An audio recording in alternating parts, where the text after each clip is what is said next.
Now, this story happened to a friend of mine when she was in elementary school.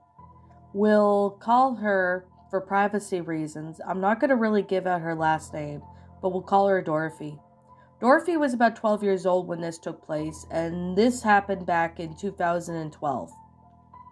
Dorothy was a really nice woman, but a girl, but of course she did sometimes act like she was a woman. I guess she wanted to be an adult when she grew up. However, Dorothy on spring break was going to this really nice hotel in Niagara Falls. I won't disclose the area for obvious reasons or the name of the hotel, but Dorothy was going there with her family. Her family liked to take these vacations like during spring break, summer vacation, etc. She really enjoyed these, and her family likes to go to the water parks every free time when there is a resort that does have them. There were some of them she went into other countries like the US, and etc. But of course, with that being said, this is when this horror took place. Now, Dorothy was going with her older brother, who was about 18 at the time, and her older sister was about 15. This water park was pretty big, and it did have a lot of water slides, and Dorothy was a pretty tall woman, about nearly 6 feet, while her siblings were about 6'4" or 6'1". She was pretty much a tall woman, well, late girl, as I call it. She liked to be called woman because she thinks that she was a woman when she was still 12 at the time. I know it's something that she and I joke about every now and then, but that was back in school. Dorothy went on some of the water slides at the park on their first day. Of course, they waited after a few hours when they decided to, get settled in. The water park they went to was pretty epic and it was pretty big. So she really enjoyed it. They even have a wave pool. Of course, some of the water slides have weight limits on there, which explains why some of her siblings couldn't go on some of them, but she didn't really mind them. She enjoyed going on these water slides, and when she got there on the first night, that was when something odd happened. As she was going to the bathroom before she went on one of the other slides, a man that she never seen before was waiting outside of the girl's bathroom. Honestly, she thought at first that it was her dad, but it looked nothing like her dad. It seemed to be someone maybe in his mid 40s, and she thought that maybe he did have his kids and he was waiting for them, but it didn't look like he had any kids or his wife.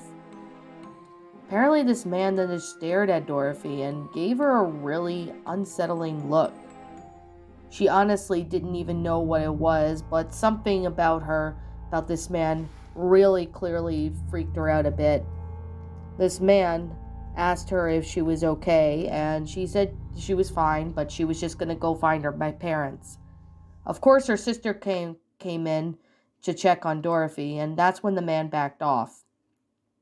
Of course, her sister and Dorothy had talked about it, but of course, they alerted the parents and as well as the older brother. As soon as they did that, they ended up going over to the security and they searched the area, but eventually they couldn't find the man that they had described. Apparently, security footage, even though it was a bit grainy, but there had been rumors about this man taking kids, and of course, some of them were never found. What would have happened to Dorothy that day if her sister didn't come in is something that I dreaded to imagine.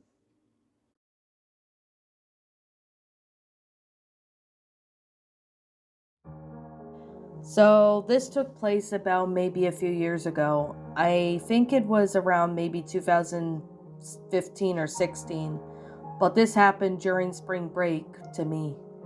I was going to this one retreat that happened to be a really popular area, yeah, in a town that was about maybe at least 20 minutes or maybe more away, depending on how long you took and etc. I was staying in the first floor of one of the hotel rooms, and I was there with a friend named Cassie. Now, Cassie and I were on this floor, and it happened to be on the first night while we were staying there. However, during spring break, as I was waiting for Cassie to return from the group, as the group were doing some arts and crafts and stuff. On the first night, I didn't really feel the greatest since I had a bad headache, so I decided to go to my room and try and sleep off my headache after one of the counselors gave me some painkillers for it. As I headed down the hallway, I ended up hearing what seemed to be like footsteps. I assumed that maybe someone was behind me, and I looked, but I couldn't see anybody behind me. This was kind of weird, and I thought that maybe it could have been somebody else, maybe just walking past me, but there were barely anybody in that room. It was around 8 o'clock, and everyone should be in their rooms by 9 o'clock to get ready for bed, so I thought that maybe one of the girls on the same floor I was going to bed as well. That happened not to be the case, so I just headed to my room. Once I was at my room by myself, I was having a shower when I all of a sudden heard what seemed to be a knock on my door. I at first thought that it might have been Cassie, so I ended up getting the towel wrapped around me, and I ended up going over to open the door a crack. I thought that maybe she forgot her key, and that probably is why she knocked. But I didn't see anyone out in the hallway. I thought that maybe it was just someone maybe playing some sort of ding-dong ditch trick, but I didn't see anybody else. The hallway was dead quiet, so I couldn't really see if anyone was there or not, and this honestly kind of got a little weird. I ended up thinking maybe it was just me hearing things, so I returned to my shower. About a few minutes after I got out, I ended up hearing what seemed to be knocks again. And this time I got a little annoyed, thinking that maybe somebody was playing Ding Dong Ditch again. I opened up the door when I had my pajamas on, but I absolutely couldn't find anyone out there. There was absolutely no one there, and this honestly really freaked me out. I ended up going back to bed, but of course, before Cassie came in about 5 minutes later, I woke up and ended up hearing the knocks on the door. I ended up going over to see if anybody was out there, but when I went out there, I saw no one. What the strangest encounter was is that I couldn't see anybody, and anybody who was in the hallway was already in bed. Honestly, I didn't even know. But then I heard what seemed to be a laugh of a child. Honestly, I was a little freaked out about this, so I ended up going to bed and make sure my door was locked. I couldn't get to sleep really much, but it wasn't until Cassie came in and asked if I was okay, since I was mumbling some stuff. I told her that I heard something outside, and it sounded like there was someone out there. As soon as I told her that, she ended up not hearing the laugh of the child again, and she too was freaked out. She had no idea what it was, and I had no idea what it was either. Thinking that maybe it was just someone pulling a prank, everybody was pretty much asleep. This honestly really freaked me out, but at the same time, I really didn't even know what it was that was out there. Of course, we never heard anything like that again during our during the spring break, like 5 free day a vacation at the resort, but we didn't find anybody. We thought of considering talking to the camp counselors, but we both thought that they would think that we were crazy.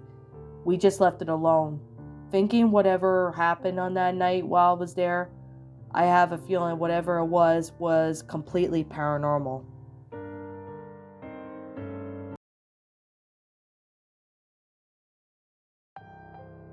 So this happened to my friend when he was working at the Walmart during the spring break, and this happened on one of the days when he got the closing shift. We'll call him Alex. Alex worked at Walmart for about 2 years at the time of this story, and this was around 2018. Of course, it was spring break, and of course, since he was in college, he was pretty much just sitting there and was pretty much just closing up Walmart. As he was closing up Walmart with a few employees, he was going over to the parking lot just to get any stranded carts that people happened to just leave at the parking lot. However, as he was going over there, he ended up hearing what seemed to be a blood-curdling scream. He honestly had no idea what it was, so he looked around to see if he could find the source of the sound, but he then see that it appeared to be a woman, maybe in her mid-20s, and she was screaming that someone was chasing her. But what's really obvious is that there was no one chasing her at all, and he didn't see anybody else but that woman. He ended up deciding to ignore her and go back up to the Walmart and closed up everything else. It wasn't until when he closed up Walmart that the woman tried banging on the glass doors of Walmart, demanding them to let her in. Honestly, Alex said that they were closed and that she would have to come back tomorrow or go to a place. But of course, she said, "Someone's going to hurt me. Someone's going to kidnap me." She started saying those phrases, and this kind of confused Alex. At first, the employees thought that she really did need help, but what was odd is that there wasn't anyone there. And there really wasn't anybody else in that area. But of course, that's when Alex ended up realizing that the woman had something in her pocket, behind her back, that she didn't want anyone to see. Alex said, "Sorry, come back tomorrow." And after multiple attempts, after the woman kept demanding him just to let her in, she ended up saying a few words that Alex was really frightened by it. "You made the right choice." She then walks away, and of course the employees did see that she had a knife at the back of her back. It was some weapon that she didn't want anyone to see, and this is when Alex ended up looking at his friends, and they have decided that they would call the police the next day. The next day, when it was around the last day of spring break, Alex, along with a few coworkers, called the cops, and they ended up reporting the woman that they saw the night before to security cameras that they had looked. They patrolled the area and kept an eye on the whole thing at night, but didn't find any woman. And of course, after at least 2 weeks, they didn't find any woman, so they assumed that the woman was ever maybe left or was never seen again. Anyway, that's Alex's story, and I hope you can learn from it. He still hasn't seen the woman today, and he still works at Walmart, but he wonders, why would that woman have the knife? Was she mentally unstable? Did she have intentions of hurting any employees from Walmart? That still makes him wonder to this day, and he is just glad that he didn't open the doors for her, because anything could have happened if he opened those doors for her on that night.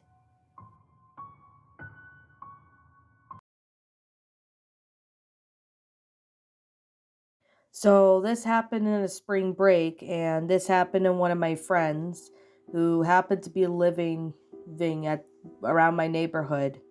This was around 2013 or 14, and this happened to one of my friends, which we will call her Katie. Katie was about 16 at the time, and she had two of her friends who were pretty much just wanting to have a sleepover. So Katie went over to her friend's house for a sleepover, and it seemed pretty normal at first. Of course, they had two parents of Katie's friend, Chelsea, who was home at the time, but of course, their older sister had recently moved out. So this is when things got really weird. Katie, along with her friend Chelsea and the other girls that she was staying over with, they were all just pretty much watching TV and even talking about certain stuff. However, though, something really odd happened while they were there. The first oddity they found was they heard that something or someone was upstairs. At first, they thought that it could have been the parents, but the parents were already asleep by now. It was already 1 a.m., so this was getting really strange. So Katie and her friend Chelsea headed upstairs, thinking that whoever was up there was probably the parents or something, but of course, they ended up hearing what seemed to be like someone trashing a bedroom. That happened to be Chelsea's sister's room that was recently turned into a guest room after she moved out. They ended up going inside the guest room and they saw what seemed to be a man. He seemed to be about maybe 6'1". He looked like he was wearing a hoodie and black jeans and even covered his face, so they couldn't really see his facial features. He didn't even seem to take notice that they were there, but although he was just staring at them as if he didn't even notice they were there. Honestly, Katie, along with Chelsea, were a little confused, but also scared about this man, since they never seen him before, and he looked like he had some not good intentions. Chelsea and Katie slowly backed away, and that's when the man ended up running off before he jumped out of the window and ran out of sight. As he ran off into the night, they ended up waking up the parents, which they ended up calling the cops, and they did a sweep in the house, but they found nothing. What really frightened Katie was that how did the man not even take notice they were there, even though he was staring at them? That really confused her. Was he going to try to kidnap them, rob them, or do God knows what? Those were the questions that Katie still wonders to this day. It's been about a couple of years since this happened, and Katie still sees Chelsea, but not really as often as they used to. Still to this day, what really concerns them is why was this man even here? That honestly really frightens them to this day. But it kind of makes them wonder, what was this man's intentions? Did he have any intentions on robbing anyone, harming them? It was all a mystery. And Katie still wonders what could have happened if they had not gone upstairs. That really still frightens them to the day. But how did he get the window open? They have no idea. And the cops even aren't sure if the man had been caught or not, since they hadn't seen him. And of course, that was just that. They didn't even see him since, and they are just hoping that it stays that way.